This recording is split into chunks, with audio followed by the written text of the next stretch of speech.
السلام علیکم ناظرین، اسٹریٹجی سجیشنز کی ایک اور نئی ویڈیو کے ساتھ آپ کی خدمت میں حاضر ہوں۔ ناظرین، آج کی کہانی کے ذریعے دوبارہ ایک انفرادی پیغام آپ کی نظر کرنا چاہوں گی، اور اس امید کے ساتھ کہ لوگ شاید میری بات کو کسی حد تک سمجھ پائیں۔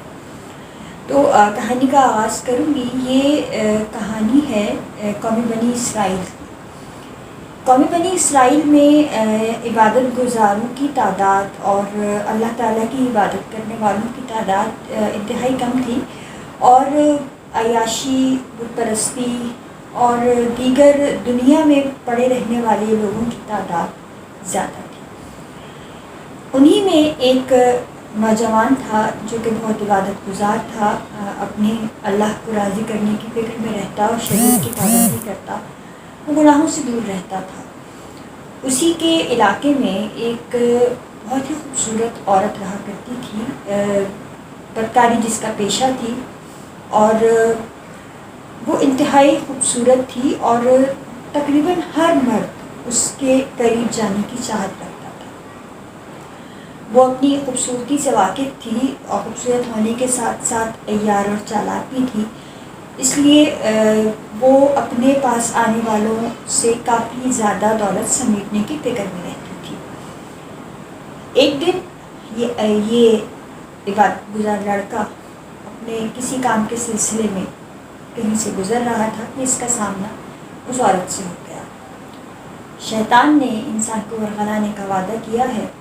اب اس عورت کے حسن نے اس عبادت گزار لڑکے کے دل میں گھر کر لیا۔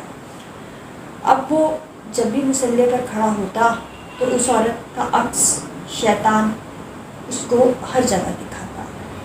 وہ بے چین ہونے لگتا، عبادت میں اس کا دل نہ لگتا۔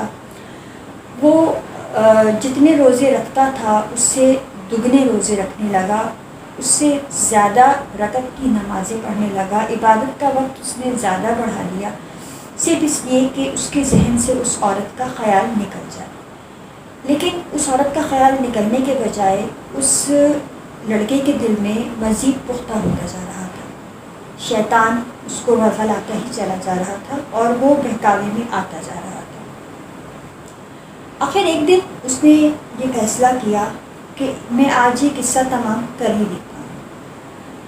شیطان نے اس کے ذہن میں یہ منصوبہ فٹ کیا کہ ساری زندگی تو تم نے عبادت کی ہے، اگر ایک گناہ کر بھی لیا تو تمہاری باقی کی عبادت اس گناہ پر حاوی آ جائے گی۔ یہ خیال آتے ہی اس لڑکے نے اس کے پاس جو بھی مال و دولت تھی اس کو لیا اور اس عورت کے گھر چلا گیا۔ اس عورت کو رقم ادا کرنے کے بعد وہ اس عورت کے پاس جا کر بیٹھ گیا۔ اب اس لڑکے میں اتنی ہمت نہ تھی کہ یہ اس عورت سے نظر ملا پائے۔ جب کافی دیر گزر گئی تو اس عورت نے پوچھا کہ تم اتنے خاموش کیوں بیٹھے ہو؟ یہ بات سننا تھا کہ اس لڑکے کے اوپر ایک لرزہ طاری ہو گیا اور وہ کپ کپانے لگا۔ وہ عورت بہت حیران ہوئی کہ یہ اس قدر پریشان کیوں ہو رہا ہے۔ اس نے پوچھا تمہارے ساتھ کیا معاملہ ہے؟ اس نے کہا کہ آج تک میرے رب نے مجھے عبادت کرتے ہوئے دیکھا، کبھی میرے رب نے مجھے کوئی گناہ کرتے ہوئے نہیں دیکھا۔ آج یہ سوچ کر میرے اوپر لرزہ طاری ہے، آج میرا رب مجھے گناہ کرتے ہوئے دیکھے گا۔ یہ سوچ کر وہ لڑکا وہاں سے اٹھا اور بھاگتا ہوا اپنے گھر چلا گیا، اور جا کر ندامت کے سجدے کرنے لگا اور آنسو بہانے لگا۔ اس لڑکے کی اس بات کا اس بدکار عورت کے اوپر بھی بہت اثر۔ اس نے سوچا کہ جب یہ لڑکا اپنے پروردگار سے اس وقت ڈر رہا ہے جب کہ اس نے ابھی گناہ کا ارادہ ہی کیا ہے، تو میں تو ساری زندگی گناہ کرتی رہی ہوں، پتہ نہیں پروردگار مجھے معاف کرے گا یا نہیں۔ یہ سوچ کر اس نے اپنی زندگی کی کایا ہی پلٹ دی۔ اس نے بدکاری چھوڑ کر شریفانہ زندگی گزارنے کا فیصلہ کیا۔ اس نے اپنی ساری جائیداد، سب مال و دولت غربا اور مساکین میں تقسیم کر دی، اور اپنے ہار سنگھار کو ترک کر کے اپنے آپ کو معمولی سے کپڑوں میں لپیٹ کر وہ شہر سے باہر نکل گئی۔ اب اس کے ذہن میں یہ سوال تھا کہ میں جاؤں تو جاؤں کہاں۔ اچانک اس کے دل میں یہ خیال آیا کہ کیوں نہ میں اس لڑکے کے پاس چلی جاؤں کہ جس کی وجہ سے میری زندگی بدل گئی ہے، اور اللہ تعالیٰ نے مجھے ہدایت کی راہ دکھائی ہے۔ میں اس لڑکے کے پاس جاتی ہوں اور کہتی ہوں کہ مجھ سے نکاح کر لو، اور میں بھی تمہارے ساتھ تمہارے اللہ کی عبادت میں شامل ہونا چاہتی ہوں۔ یہ سوچ کر وہ اس لڑکے کا پتہ پوچھتی، اس کے علاقے تک جا پہنچی اور اس کے گھر کے باہر بیٹھ گئی۔ دن کے کسی وقت وہ لڑکا گھر سے باہر نکلا، اور جب اس نے اس عورت کو وہاں بیٹھا دیکھا تو ایک لمحے کو تو اس کے ذہن میں یہ خیال آیا کہ شاید شیطان نے مجھے پھر ورگلانا شروع کر دیا۔ وہ اندر اس سے بغیر کوئی بات چیت کیے بغیر ہی اندر چلا گیا۔ دوسرے دن پھر یہی ہوا۔ جب تیسرا دن آیا تو اس عورت نے آواز دے کر اس کو بلایا کہ اے لڑکی، میں تم سے کچھ بات کرنا چاہتی ہوں۔ اس عورت کا اس لڑکے کو مخاطب کرنا تھا کہ خوف کے مارے اس لڑکے کا دم نکل گیا اور وہ وہیں پر مر گیا۔ جب لوگ جمع ہوئے، لوگوں کو معاملے کا پتہ چلا تو انہوں نے عورت سے پوچھا کہ تم نے اس سے کیا کہا، تمہارا اس سے ایسی کیا بات تھی کہ جو تم نے اس سے کہی اور وہ مر گیا۔ اس عورت نے جو ساری حقیقت تھی وہ بیان کر دی اور کہا کہ میں تو اس کے ساتھ شادی کرنے کے اور نکاح کرنے کے ارادے سے آئی تھی، لیکن شاید اللہ کو میری توبہ قبول نہیں تھی۔ میں بہت گناہ آلود زندگی سے آ رہی ہوں، اللہ تعالیٰ شاید مجھے معاف نہیں کرنا چاہتا۔ سو اللہ تعالیٰ نے جو ایک راستہ میرے پاس تھا اس کو بھی مجھ سے چھین لیا۔ اس لڑکے کے گھر والے انتہائی عبادت گزار اور نیک تھے۔ اس لڑکی کی ماں نے کہا کہ اگر تمہارے دل میں میرے بیٹے نے اللہ کی محبت کی شمع جلائی ہے تو میں اس شمع کو بجھنے نہیں دوں گی۔ تم میرے اس بیٹے سے تو شادی نہیں کر سکی، لیکن اگر تم پسند کرو تو میں اپنے دوسرے بیٹے سے تمہارا نکاح کر دیتی ہوں اور تم ایک شریفانہ زندگی گزار سکتی ہو۔ اس عورت کو یہ سن کر بہت خوشی ہوئی، اور وہ تو دل سے ہی چاہتی تھی کہ وہ اللہ کی راہ اپنا لے۔ وہ اس بات پر بھی بہت خوش تھی کہ اللہ نے اس کی معافی کو قبول کر کے اس کے لیے دوسرا راستہ کھول دیا۔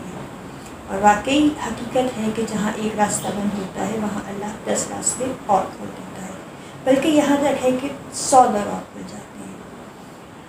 اس لڑکے کے آخری رسومات سے فارغ ہونے کے بعد اس لڑکے کی ماں نے اس عورت کی اپنے دوسرے بیٹے سے شادی کروا دی، اور شادی کروانے کے بعد جب وہ اپنی شادی شدہ زندگی گزارنے لگی تو اللہ تعالیٰ نے اس کو 12 بیٹے عطا کیے، اور قومی بنا، اور اس کے 12 کے 12 بیٹے قومی بنی اسرائیل کے ولی کہلائے۔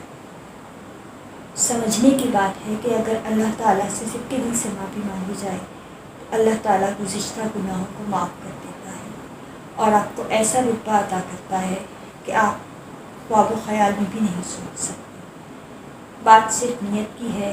اس عورت کی دل میں اللہ کا خوف، حقیقی خوف آ گیا تھا۔ اس نے حقیقی معنوں میں اللہ کے خوف کو محسوس کر لیا تھا۔ وہ اس لڑکے کی شکر گزار تھی، اور اس کے خاطر اس نے دنیاوی دولت کو ٹھوکر مار دی، بلکہ یوں کہوں کہ اللہ کی راہ کو پانے کی خاطر اس نے ساری دنیا کی دولت کو ٹھکرا دیا۔ تو اللہ تعالیٰ نے اس کے ندامت کے آنسوؤں کو قبول کیا اور اس کو 12 ولیوں کی ماں بنا دیا۔ ناظرین، اس کہانی کا مقصد یہ تھا کہ ہمارے ہاں یہ تاثر عام ہے کہ اگر کوئی گناہوں کی زندگی چھوڑ کر اللہ کی راہ اپنا لیتا ہے تو ہم بجائے اس کو قبول کرنے کے اس پر طنز کے تیر برسانے لگتے ہیں۔ ہمارے معاشرے میں یہ رواج بہت عام ہے، اور بہت مشہور محاورہ ہے کہ 900 چوہے کھا کر بلی حج کو چلی۔ حالانکہ اس طرح کی بات کہنا زیب نہیں دیتا۔ حج بنیادی ارکان میں سے ایک ہے، اسلام کے بنیادی ارکان میں سے ایک رکن ہے عبادت کا۔ اس طرح کی بات کرنا نامناسب ہے۔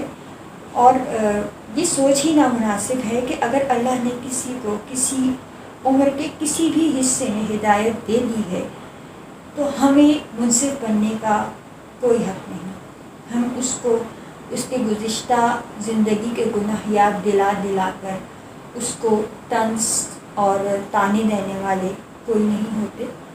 اس کو اگر کوئی نیکی کی راہ پر چلنا چاہتا ہے تو ہمیں چاہیے کہ ہم اس کا ہاتھ پکڑیں اور اس کو آگے بڑھنے میں اس کی مدد کریں، نہ کہ اس کے راستے میں کانٹے بچھائیں.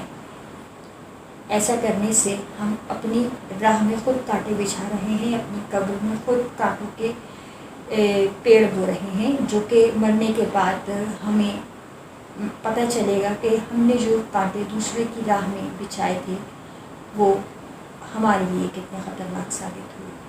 اس امید کے ساتھ کہ شاید میں اپنی بات آپ لوگوں کو سمجھا سکوں. بہت بہت شکریہ. اللہ حافظ.